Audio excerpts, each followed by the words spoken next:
接下来请收看中嘉新闻。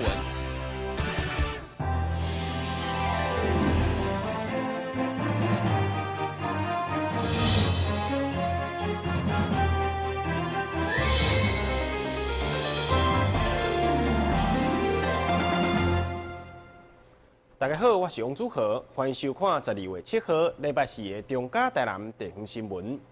市府交通局今年以打造乐活交通为目标，透过集团先进智慧等方向，推动侪交通政策。明年也要以先进运输系统为主要的目标，持续提供予市民更加完善的交通环境。市府交通局为了改善县市合并之后，台南市所面临的交通问题，规划了6档的节文化公共运输系统计划，希望打造一个交通便利的大台南。交通局也伫11月正式成立节文工程处，完成明年开始的节文系统最后一块拼图。因为我们台南市政府交通局呢在这几年来呢，我们整个推动我们捷运化的公共运输系统呢算是6年有成了那我们整个步骤呢一步一步完成从捷运化的公共汽车公共汽车，然后台铁的捷运化票证的整合然后到我们最后一个先进运输系统的一个整建呢目前呢我们已经在如火如荼的进行，所以明年一个主要的工作当然就是我们希望呢，我们整个先进运输系统就是我们2条单轨捷运呢能够顺利呢能够来收得中央的核定那这一部分呢是我们明年的一个重点工作。交通局明年将依照先进化、运转化、智慧化、立体化4大方向，持续推动明年的交通建设，为解决停车问题。局长也鼓励民间主动设立停车场，市府将有济补助。台南新闻广播以何乔邦采访报道。市府卫生局上午举办无毒社区健康家园质检培训甲成果发表会，会中由103年开始，陆续试办的南区、安南区甲永康区分享反毒的经验，并继续传承到大台南其他地区。希望做伙建立台南成为无毒的城市。台南市伫103年启动无毒社区健康家园计划，以毒品列区前3名南区、安南区甲永康区，结合区公所、里办公处甲里发展协会，并邀集社区民众接到宣导的讲座，提醒民众的毒品认知，并推动社区反毒守门员，就近发现甲关怀食毒的民众甲家庭。上午接到卫生局举办的质检培训甲成果发表会，局局长也来分享伫社区推动反毒的经验。其实厝边头尾什么人咧食毒，可能咱普普拢知影。因为有当时看个来咧看为眼神涣散，就无啥亲切。其实倒对咧食毒，咱知影。但是咱通常咱的质检，咱的厝边较爱办到的代志，咱来去甲查，就惊讲，敢会去讲是我甲偷过了。其实这种时候就是我们也不一定说要希望我们的志工去涉险，而是希望说能够加强一些网络上的通报，然后并且在潜移默化之中，让我们社区不管是大人还是小孩，尤其是属于经济上弱势的这一群，希望借着我们触鼻逃规的力量不要让他借由毒品来逃避他现实上所遇到的问题感觉上好的办法就是讲。伫家庭内底如果爸爸妈妈是兄弟姊妹有拄到即款的应该是事前对遮个囡仔关心，就是讲伊应该去参加足侪活动，像拄仔咧表演的伊若有去学习遮个正常的物件，伊就较无心思，较无时间，通去变遐有诶无诶袂一定交着遐个朋友拢常常无啥物代志做，就会上通所以讲咱当然毋是发现去甲讲但是我感觉这家庭的因素足重要，因为伊拢避伫遐无人知伊家若是安尼的时阵就上班，所以讲鼓励囡仔去学习足侪物件，伊就较正常。这次志工培训活动，针对已经招募在地社区贩毒守门员进行培训，加强化对毒品的敏感度，教导民众有防毒品的技巧，甲分辨新型的毒品，和毒品防治观念，建立个人、家庭、学校甲社区，成为全民运动，共同建立无毒家园。但是民山林根参不得。台南市将伫咧107年针对公有零售市场调整使用费，对此议员李文正特别为摊商来发声，强调传统的市场面对大环境的冲击已经真歹生存，即马阁要面对着租金起价，恐惊日子会愈来愈歹过，呼吁市府应该爱暂缓调整。议员李文正先个针对市场摊位租金将要起价的议题，邀集经发局做伙召开记者会。议员认为，传统市场面对超市、大卖场等大环境的冲击，已经是真歹生存。现在又搁面临租金起价的问题，相当无奈。伊呼吁市府体谅民情，暂时卖调整租金。咱政府呢，咱不应该讲吼迄个伫即个景气遮尔歹的即个中间呐。咱来甲因起价，而且呢，即马大卖场真济啊，超级市场真济啊，即马因为时机歹，摊贩嘛真济啊，所以即马伫市场内底的时阵因生意已经足歹做啦，足歹生存啦。咱政府咱应该着爱来想讲，看要安怎互因会当生意好做，头路好做，有钱通趁，安尼才对啦。结果你即马你搁要来甲起即个价租，不管起济起少，这对因来讲拢是一个负担啦。菜市啊守法的人，恁规定拢规定着守法的，外口无守法的，你也看生意看偌好，结果守法的挡内底死。买一个菜市啊，比咧走运动场较远。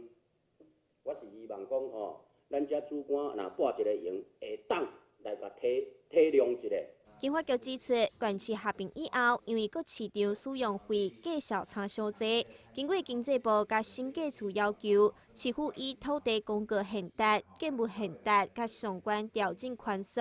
订定公有零售市场摊位使用费收费办法，适当调整一摆。但可能传统市场无好经营，所以调整幅度规定上济袂当超过10%。4年调整一次呢，其实因为租金总是要有一个计算的基础这样规个迄个市场每个摊商他们才可以一体公平的适用这不是讲针对哪一个市场，迄是大家整体市场都一体适用的。一体适用的方式，所以阮就会考虑讲，这租金要安怎去做调整可能会考量到一个土地的限制啦、建筑的限制啦，是讲咱这个市场所在地这个人口密度的问题然后我们再做一个全数的调整咱是一个安尼计算方式。经发局强调，调整摊位使用费，主要是要利用这笔经费来辅导摊商改善市场环境，以提升竞争力，带动市场人潮。但是，民山林根参报道。为着要关怀独居长者以及偏远地区儿童等社会弱势，台湾邮政协会甲台南邮政工会7号下午联合举办爱心捐赠的活动。总共准备了450件毯仔，以及300万份的面线甲沐浴巾，要来送予弱势单位。社会局长刘淑慧也亲自到现场颁发感谢状，代替弱势民众向邮政单位来表达感谢。台湾邮政协会、甲中华邮政工会以及所属的分会，响应政府照顾弱势的政策，伫全台各地发起捐赠弱势物资，甲关怀偏乡独居老人等善心行动。伫廉市政府社会局提供名册甲资料的协助之下，下晡特别进行爱心捐赠活动。总共准备450领的毯仔，以及面线加沐浴巾，希望为弱势带来温暖。台湾邮政协会跟中华邮政工会来办这个活动最主要是响应我们政府就是取之于社会，用之于社会。那我们关怀偏乡地区所以在这个活动里面我们已经中华邮政工会在这边已经办了几年了，包括上个礼拜在巴黎，上礼拜在新竹、尖石乡，还有在台东，我们都有陆续办这个活动，所以在这个当然非常有意义。包括我们在前2个月，我们交通部，我们现在邮政也在办一个，就是长青长，长照短，就关怀这个长者弱势的活动。我想在这一方面的话，我们中华邮政啊，作为一个国营企业啊，当然我们这个企业就一个社会责任啊，所以这种活动我们会持续来做。今天特别想要来跟我们邮政的一些长官还有同仁说一声谢谢哈。那除了关怀民间的单位，那也透过社会组这边，透过市政府这边啊做了更多。那我想这样子的层面，包括机构我们今天也来了身障的机构，还有老扶的机构，还有我们一般的这一些民间团体。那我看到这么的壮观的一些物资，还有金门的来自马祖的，那这一些我想都是展现了我们邮政同仁的善意跟诚意啊，非常用心。社会局长刘淑慧也一一颁发感谢状，向邮政单位表达感谢之意，也期盼借此引发各界的信心，做伙来关怀社会弱势。但新闻张山林跟采访报道。民进党台南市长初选时间愈来愈接近，所有候选人拢加紧脚步。伫7号下午，陈廷辉也正式向市民来宣告，伊对东区的未来规划甲政见，希望市民会当伫礼拜日做伙出席伊伫咧东区的奥运会成立大会。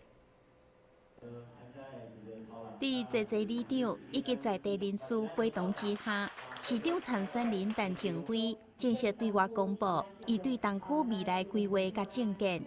以铁路地下化推动东区重要建设，增加公共设施，解决停车问题等3大愿景，希望打造全新的东区。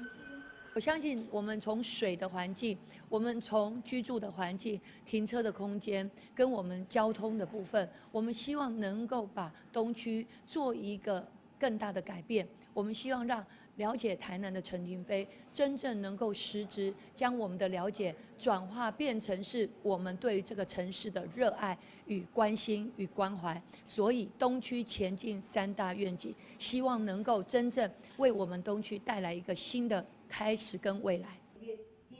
陈廷辉也将伫12月10号伫中学路举办东区甲教育奥运会成立大会，到时阵将向市民朋友报告对东区以及教育产业的规划。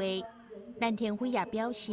伊非常有信心要带领大台南起飞。台南新闻郭博义、何乔邦采访报道。休困一下，马上回来新闻现场。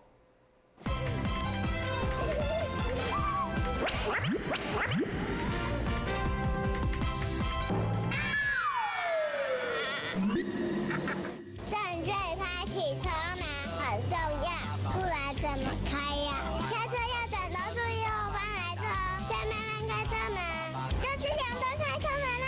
两段式开车门，两段式开车门，两段式开车门，因为很重要，所以要说3次。打开一本书，每页在发亮，文字变鱼儿游在大海洋，充满了。欢迎你和我一起来收看《非读不可》，台南爱读册。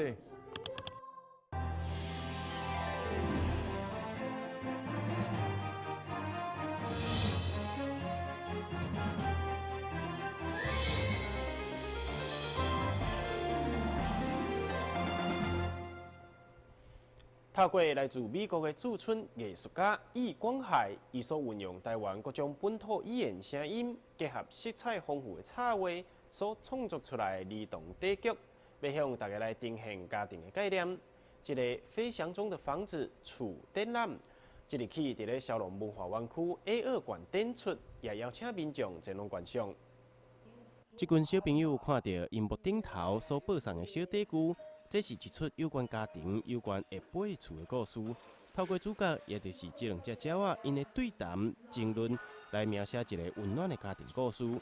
来自美国的创作家易光海，行过全台湾的每一个角落，也收集了客家、台语、国语、原住民语言等等。伊希望会当透过影片来传达家庭当中温暖的意义。calling one to the other, like the children were calling to 排 one 湾 another. 的从山里面，排湾的语言叫泰雅族的人回来，你回来。那泰雅族的这个语言可能会叫客家语言的人，你回来。所以就是透过这些不同的这些语言，在山中、在田野中，互相的这个对应。已经唔是第一届来到台湾的驻村艺术家易光海，嘛表示去过世界真侪所在，但伊感觉除了家己的国家美国，只有台湾互伊有厝的感觉。Come home to Taiwan, then I leave home from Taiwan and go home. So I'm a little like this story. 所以台湾对我来讲，就像回家跟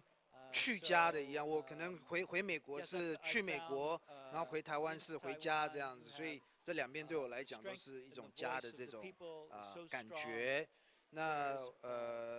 我对台湾的多元跟这么多的文化，还有这么多的族群，还有这些族群背后所带来的文化跟语言，还有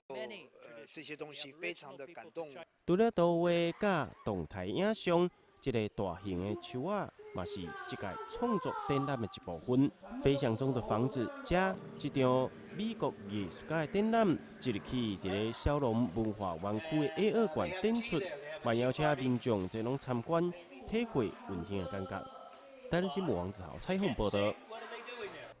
国立台南生活美学馆志工队成立至今已经满20周年，因用办喜事的心情，用着美学展览的方式，要来欢迎大家做伙到生活美学馆来欣赏因的作品。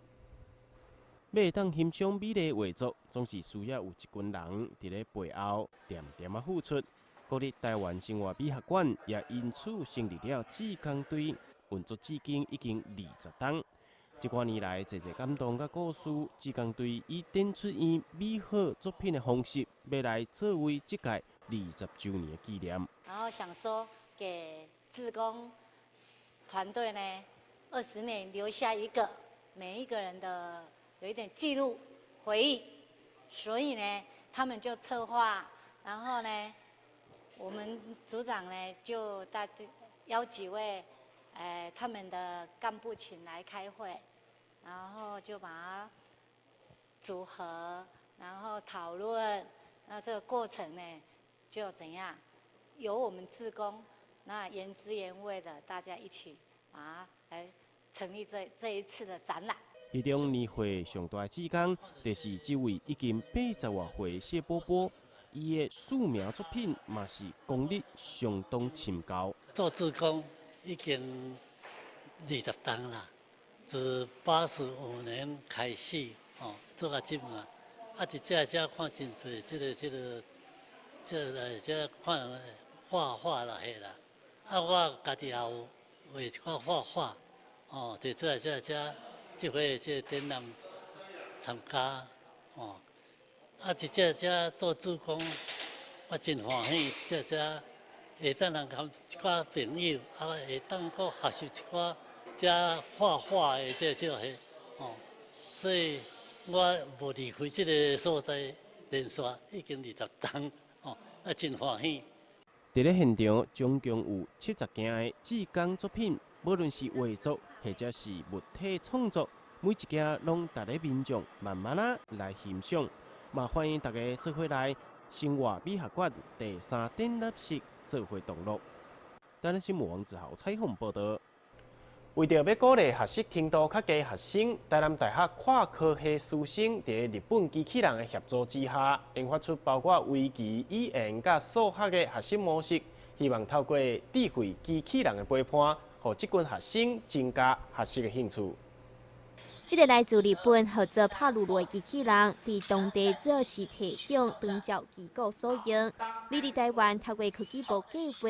由台南大学的师生跨科系做伙提出一套智慧机器人甲人类共同合作的学习模式，以及人工智慧软体系统，来建构智慧机器人的自主学习能力。比如说，他看你看久了。在日语的情况下，看你看久了，他会说他想要跟你成为朋友，那他可能就会帮你照张相，然后以后他看到你的话，他就知道你是他的朋友，然后他的系统里面也会有建立那个资料库，说你是他的朋友这样。经过计划研发，智慧机器人将实际运用伫围棋、语言甲数学的共同学习。希望学习进度对袂调，也就是偏向的学童，会当借着游戏的方式来激发因学习的动机甲效益。其实我们已经开始设计有一些题组，那这些就大家可以看到，像刚刚三品国小的一个校长，他们就协助我们在一些数学题目的一个设计方面，那就是在透过这样先初步跟以帕鲁罗跟学生的互动学习中，怎么样对数学解题，那可以更加的有帮助。那这个其实我们在明年的一个整个结案里面这一部分的应该已经是 ready 了。台阳大学管理学院院长林义珍，伫今年同时受到劳动部计划委托，探讨智慧联络网进入企业以后，产生劳动力变动，甲新的职业类别等相关议题，希望未来为台湾人工智慧机器人产业创造更较好的蓝图。咱新闻站上王子豪采访报道。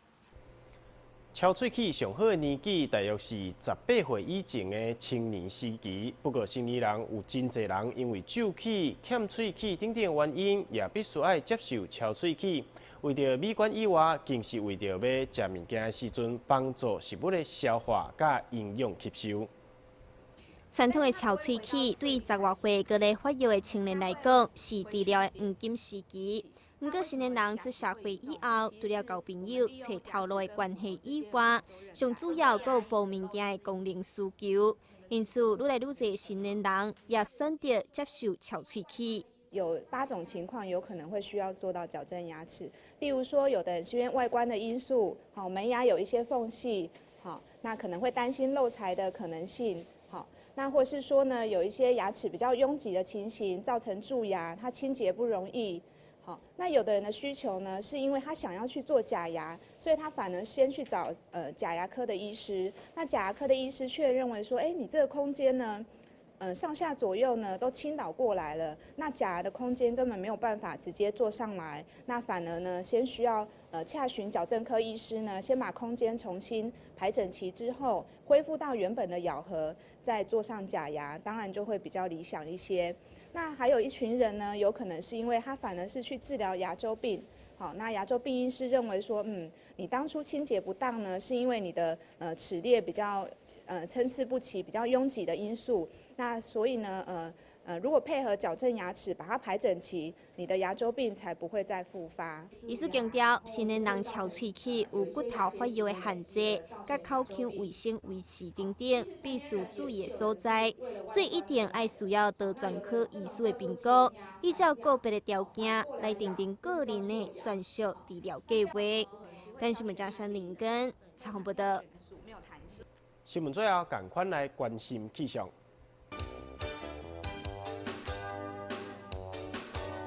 明仔载天气好天，有时多云，温度18度至24度，